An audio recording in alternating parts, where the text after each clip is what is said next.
In the case of TikTok, I don't know where you are on the issue, but Not a fan. not a fan of TikTok. Should President Trump be enforcing the law passed by Congress and upheld by the Supreme Court? Absolutely. I don't think fact, we've gone far enough on China. In fact, he is. So while Trump has come out and claimed he's put an executive order pause on TikTok, TikTok has and is still banned on all app stores. So when the law was put into effect, it triggered. Google, Apple, and all the other ancillary digital and TV stores nuked TikTok from their platforms, as well as CapCut and other apps that are owned by that company. Trump issued an executive order saying we're putting a pause on it. TikTok pulled this stunt where before the law went into effect, they shut themselves down. Then Trump came out and said, I'm going to work with TikTok. Then TikTok turned themselves back on and said, thanks to President Trump, we're back.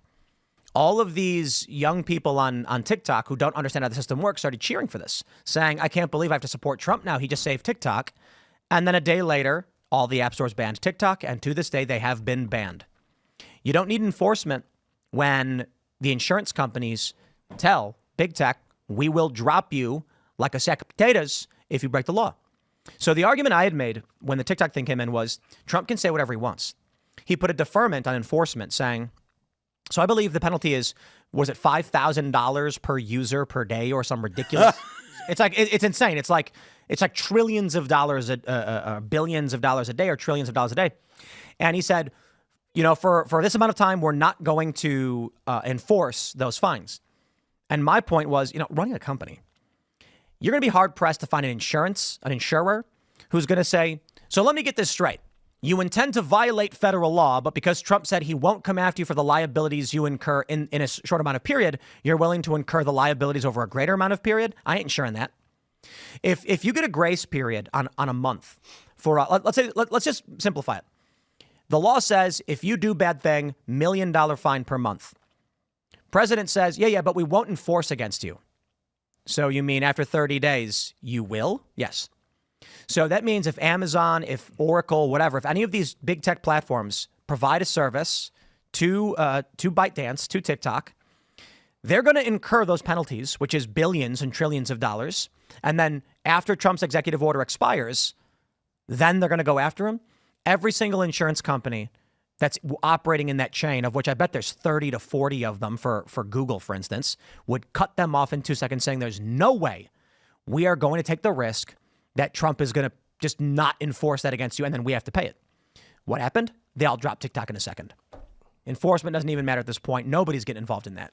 But you do ultimately support the proposition that the Chinese Communist Party should not be controlling the most important media platform. TikTok just gave us so we launched another channel. We've been banned 87 times. TikTok's outright told us this time around, they didn't do it the first time, that our conversations are not allowed explicitly. So our social team got a warning saying that while we allow opinions, we exist in a shared reality and your opinions have to adhere to ours. That's what it said. And I'm like, this is a talk show. We do a talk show where we have conversations, not on TikTok. This is the problem I have. Instagram's got no problem. Now, the annoying thing is Instagram doesn't let us promote the show because it's political. They have rules and you have to go to like a special thing to promote or whatever. But TikTok bans us every time because TikTok does not want, this is the Chinese control in my, this is the communist control in my opinion. They don't want these conversations to reach the masses. They don't want Gen Z to hear this. So that's why they're like, sorry, those opinions aren't allowed on TikTok. So much for free speech. And then you get all these people claiming that, yeah, but TikTok lets you badmouth Israel. And I'm like, and they ban everybody else. I don't care. Look, Rumble exists, right? You can say whatever you want on Rumble. You can't break the law, obviously, but there are platforms and you can navigate them. So I am no TikTok. Another thing about I think when I said earlier, the U.S. doesn't go far enough when it comes to the Chinese Communist Party. I think the CHIPS Act was a good intentioned policy, but I think the fact that we don't make enough chips here in the United States to take care of the federal government and the military, I think that that's actually one of the biggest threats to the United States there is. It's not controversial to say that almost every piece of equipment that comes from China can be compromised by China.